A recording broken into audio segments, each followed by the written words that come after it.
Right, ladies and gentlemen, now we're about to start the second half of the evening, and we start off with our Hang Farm poets. And I'd like to introduce you, ladies and gentlemen, Michael, Mike, Hazel, and Maya. Thank you.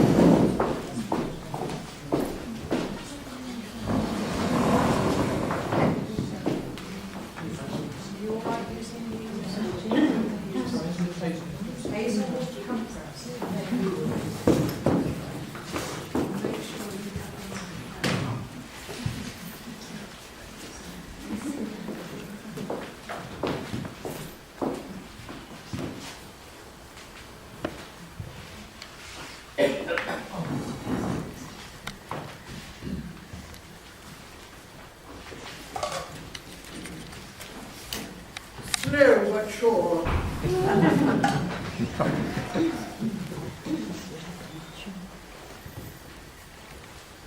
This is a poem by Dina, and if you are alone, as I am, I think you'll understand the meaning behind it. Solo is only. Solo is lonely. Solo is alone. Solo is one apart, not a price of another. Solo is not peace and safety in numbers. Solo is one against a world of duos. Solo is silent, single isolation. Solo is quiet, not cheerful conversation. Solo is survival, self-preservation. Solo is independence and strong determination. Solo is learning to be alone. Solo is me. I am alone.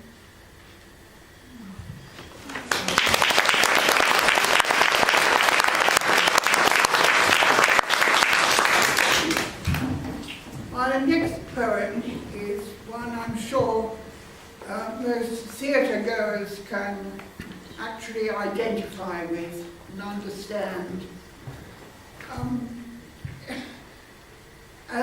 Accidentally, my own son is opening his own show at Romsey with this same poem. So, but I expect he knows it by heart. I don't. And it's called Plagues at the Play by Harry Graham. Well-dressed and well-fed and well-meaning, God knows, they arrive when the play is half-ended. As they pass to their stalls through the tightly packed rows, they beruffle your hair and they tread on your toes, quite unconscious of having offended.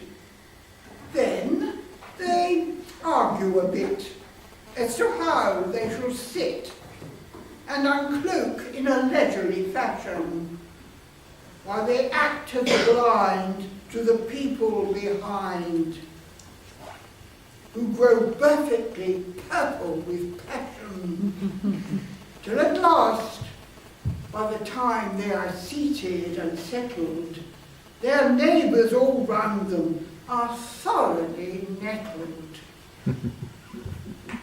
A programme? Oh, of course, they'd forgotten to buy This in audible accents they mention, and whenever some distant attendant they spy, they halloo, or give vent to remarks such as "Hi," in attempts to attract her attention. After this, which is worse, they will loudly converse and enjoy a good gossip together on the clothes they have bought and the colds they have caught, on the state of the crops and the weather, till they leave in the midst of some tense situation that's spoilt by their flow of inane conversation. Oh, managers, pray, am I asking too much if I beg that these persons of leisure be kept in a soundproof and separate hutch if their nightly theatrical manners are such as to spoil other playgoers' pleasure? Oh, for it can't be denied that a playhouse supplied with a cage for such talkative parrots, or a series of stalls of the kind that have walls and some hay and a couple of carrots, would bestow on the public a boon and a blessing, and deal with an evil in need of redressing.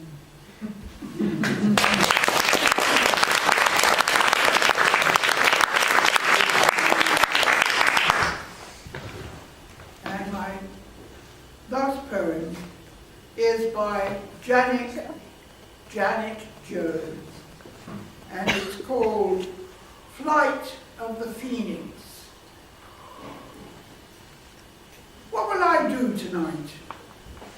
Anything you like.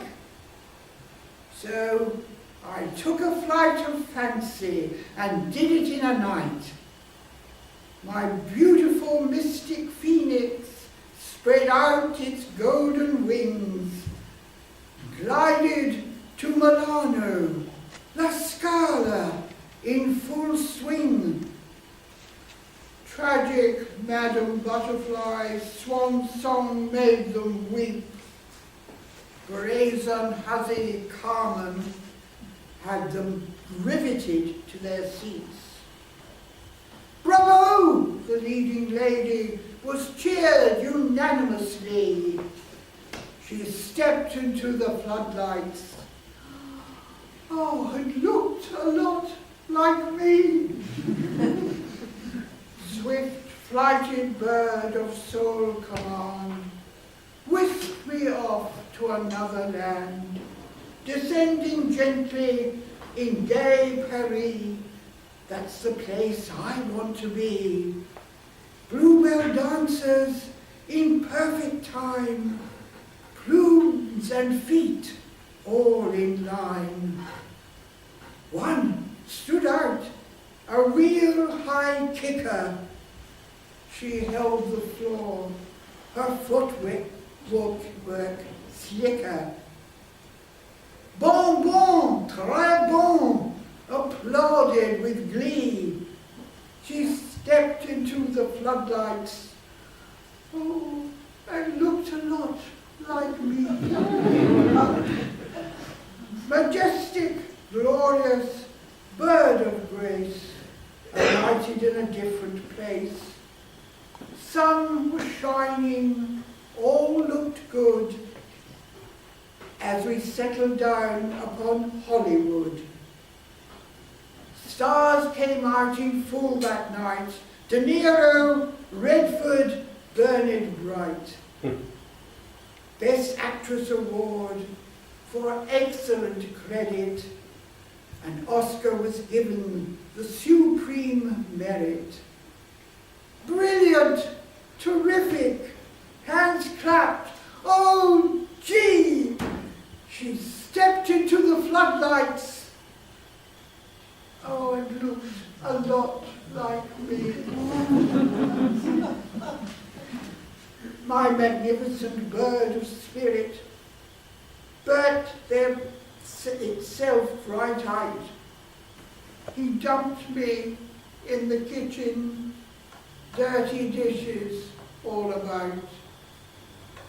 Still, it's great to get away from things and give one's mind a treat. Not all was imagination.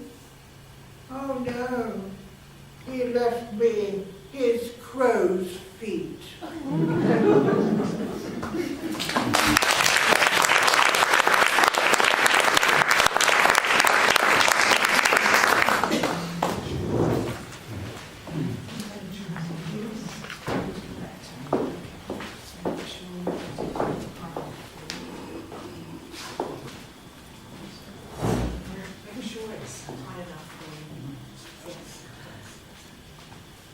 Michael, you all right there? And then use this one. Okay. That's right next to you. Come to a bit more. Okay, you all right, chaps?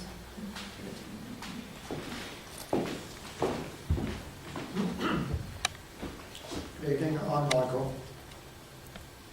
The Robin, hero of the greetings card, clinging to twigs lined with frost, scarlet breasts puffed wide, matching the red fruits of rose or holly.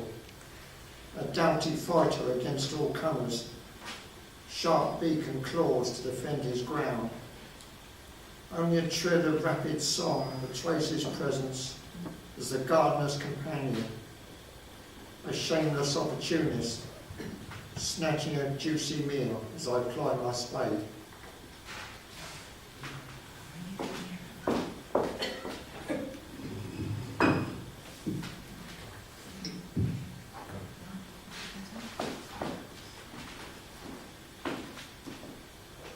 Sea music, restless, eternal, never the same. Tides advance and retreat under the moon, a glittering mirror on summer days, or raging in foam on winter's night. The realm of legend in ancient tales, of fearsome monsters that drag ships down, or dainty mermaids with sweet airs, luring doomed mariners to helpless fate. Long years ago, men took the whale's road, winds pressed on their sails to urge them on. Fat-bellied vessels breasted the ocean, with hope of profit in wine or slaves. In the ocean depths, sad songs of whales, and silvery herrings polishing their scales.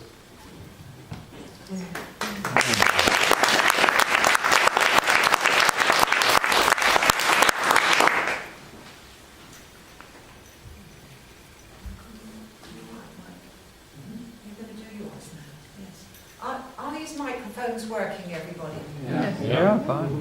You can hear it? Yeah.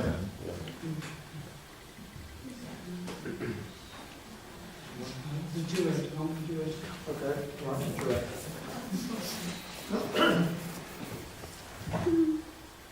A Hampshire ramble.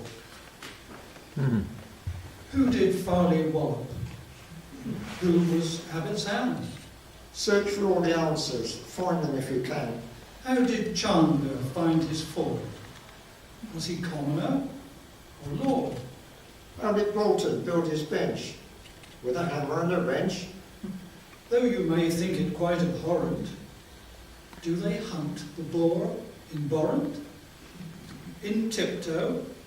Is it really quiet? You can find out if you try. Deep in the forest, do houses sway if you chance to go that way? Would life have a peaceful rhythm if you made your home in Fritham? There would surely be no peril if you found yourself in Werrell.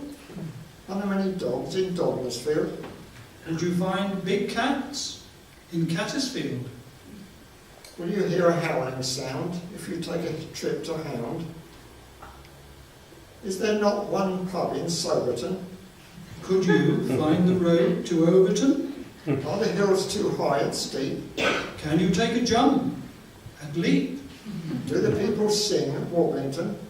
Is it really far to Farlington? Will East and Westmean ever meet? Would you find tall ships at Fleet? Cove's a place far from the sea, so for bathing go to Lee. Wherever you look on Hampshire ground, there are many puzzles to be found.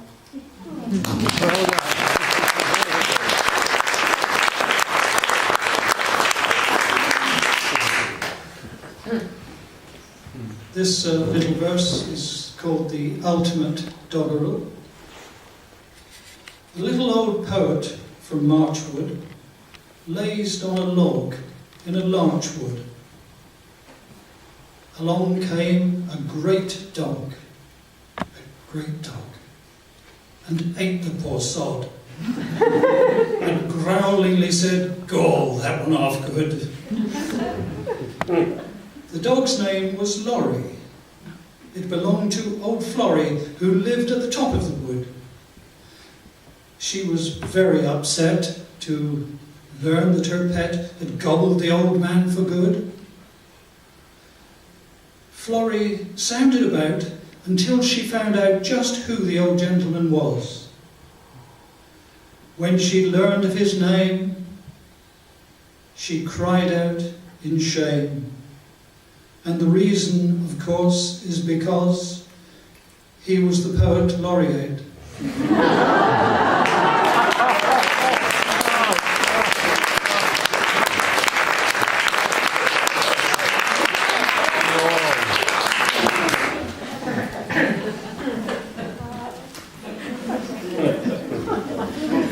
As they say, follow that. I grew up in Shirley. I'm Myra. I grew up in Shirley. And this is called A Nation of Shopkeepers. They put basil in their pork sausages. Mr. Hobby, Mr. Brander, the butchers who had their shop on the corner of Cecil Avenue. I can't remember which was bald, which was younger, but their shop is now a home, refurbished, modern, new. In my youth, animal carcasses hung bloody in that shop. Underneath the thick, heavy table where the cleaver used to chop, sat their huge cat, like Sylvester, in the sawdust on the floor, forever eating tidbits, always ready for some more. Wasps buzzed in the window. I was told, to my surprise, "Oh, we don't worry about the wasps. They are there to kill the flies." So big I was, self-conscious, going to the shop for Mum. When I got there, felt ridiculous, couldn't control my tongue. Unable to pronounce the tricky sausages word. "Can I have a pound of those?" was what the butcher heard. 2 streets away on Grandma's corner stood a grocer's after the war. Now our dentist has his surgery in the premises next door. Only 8, but looking 12, I went to ask for rice. "Unpolished?" laughed Mr. Bax. "Of course it is an excellent value at my price. Do you think I have time to polish all the grains in every bag of mine?" Embarrassed, humiliated, I returned. Her anger burned, was plain to see. She marched back up to put him right, followed, gloating silently, by vindicated me. Before so many Pakistanis came, Anglo-Indian Mr. Fleming was our own Asian Oriental. Ran our corner shop, the best for miles, until the day I cut one of his pies in half, right through a beetle. He offered a replacement, concerned but still with smiles. Recently I passed the old row of shops and noted from the bus how different each was. Of that 50s parade, I remembered only 2 from the ones we knew. Miss Nelson's and Mr. Viney's spring readily to mind. His cycle shop smelt oily. She sold cakes and was refined. So where have all the small shops gone? Long time serving, knew the local clientele, tradition preserving. Where did all the small shops go? Supermarkets for generations, vastly wealthy corporations undercut, pushed out, bought up. And now individuality's dead. People must have choice, they said. So it's Tesco or Tesco. But the taste of fresh basil and my veggie tongue remembers the hot, juicy pork sausages with mash from Hobby and Brander's.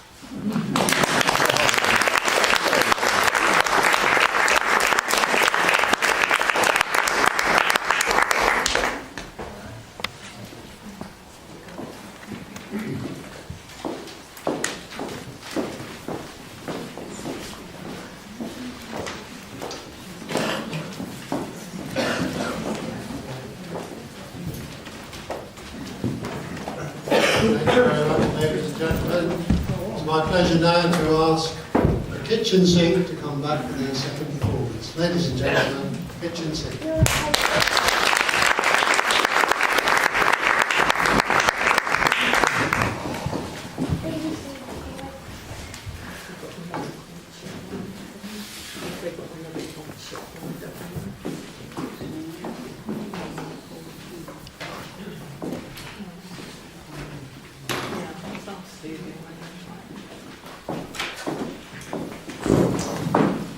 Well, can I introduce Isabel, Curtin and Stevie? We thought we'd slip this one into the programme because we believe it is somebody's favourite song. And this is a love song from the Hebrides, in fact from Eriskay.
are going to sing a duet now, and this is Forget Me Not by the Simple Walls.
Stevie's has written a piece for Kitchen Sink, particularly, and it's yeah, and it's slipping through my fingers from how I'm here.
what's in her mind. Each time I think I'm close to knowing, she keeps on growing, slipping through my fingers all the time.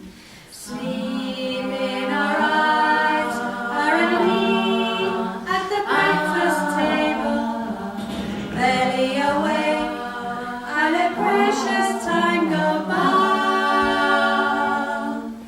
Then when she's gone, there's that old melancholy feeling, and that sense of guilt I can't deny.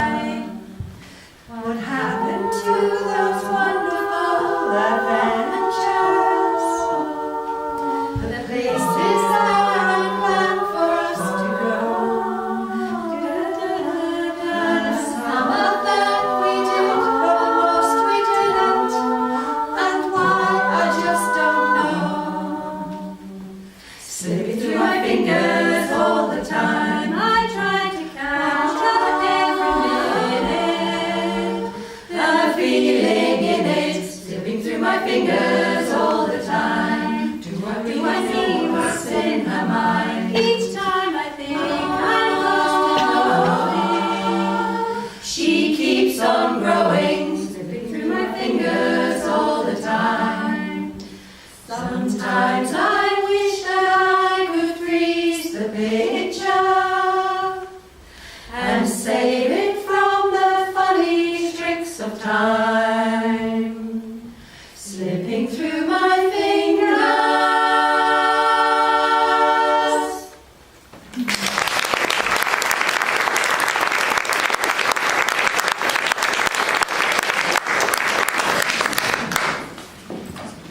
We're going to leave the last spot to the two sisters here, Meg and Pip, and they're going to sing Heel Over.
Isn't very difficult to see why you are the way you are. Doesn't take a genius to realize that sometimes life is hard. It's gonna take time.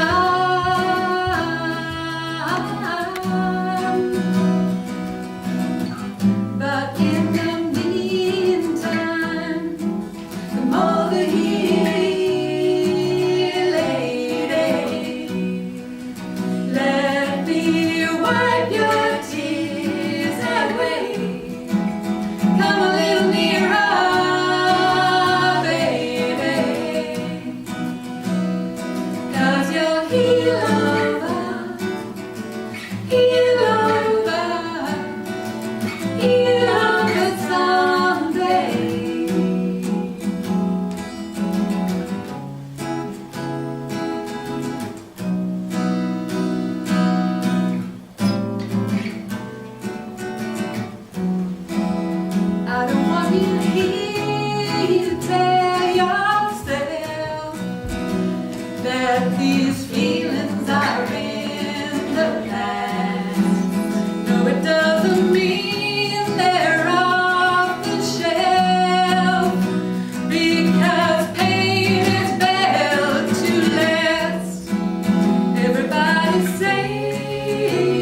you fail,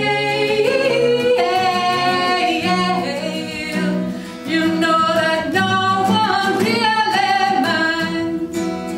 Over here, lady, let me wipe your tears away. Come a little nearer, baby, 'cause you're heel over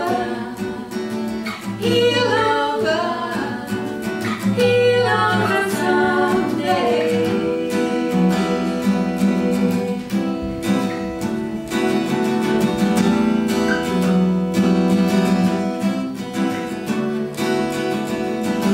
But don't hold on and don't let go. I know it's so hard. You got to try to trust yourself. I know it's so hard, so hard, yeah. Come over here, lady. Let me wipe your tears away. Come a little nearer, baby, 'cause you'll heal over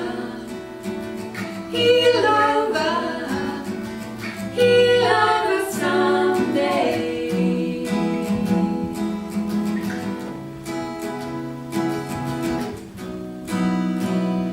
You're gonna heal over.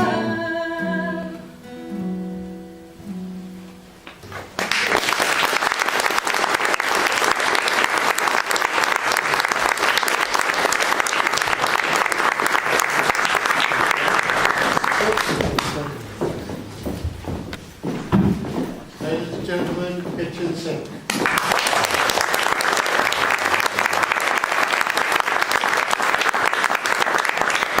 Time now for our final selection, ladies and gentlemen.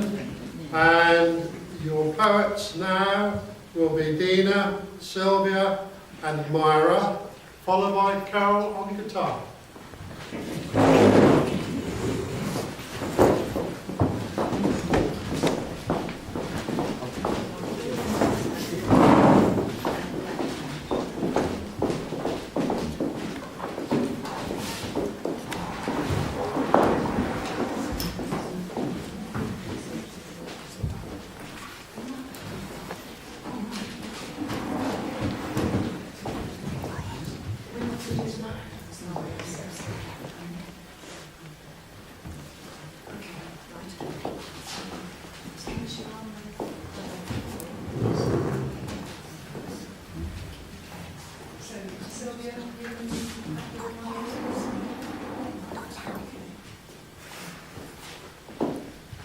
Where's Carol? Yes, please.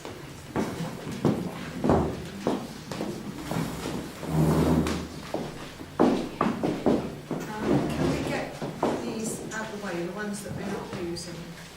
So.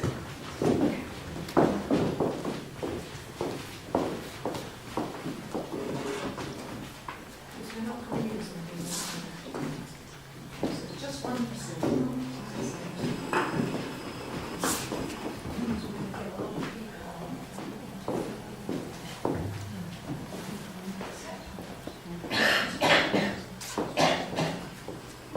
Sorry about all this technical stuff.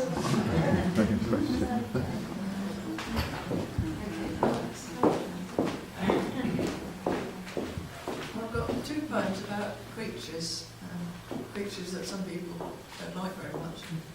The first one is about a bat that one stormy night it fell down a chimney in one of our outhouses. We found it in the morning clinging to a sack. Bat. Storm stray, tipped by a gust down the chimney's pothole. Displaced gargoyle, you surprise me in outhouse daylight, pinned to a weave of sacking. Elvish head, furred back, folded fan of wing, edge etched in ebony. Feet astonished. Embroidery of digits, thread thin. Asterisk